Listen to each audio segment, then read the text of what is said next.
Com a palavra, a vereadora Rose Frigieri. O Luiz Lauer, ele faleceu há bastante tempo, mas nós fomos procurados por moradores lá da comunidade para fazer esta homenagem, porque ele foi um agricultor, uma pessoa de fé, como todos os agricultores, né? Ele nasceu em 1918. Como todos os agricultores que iniciaram aqui no nosso interior, uma história de fé, de solidariedade, de trabalho na comunidade, de perseverança na sua história.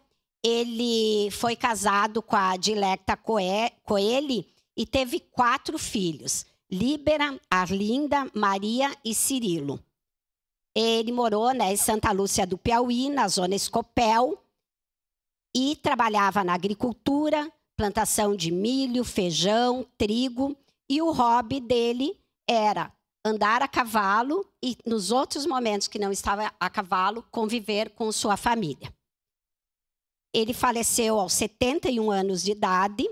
Como eu falei, deixou um grande exemplo de fé, perseverança e solidariedade, e era uma pessoa muito querida, muito aceita na comunidade.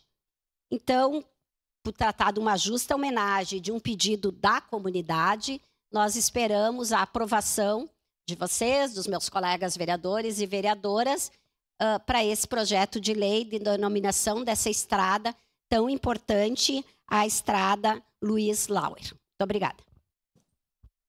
Encerrada a discussão.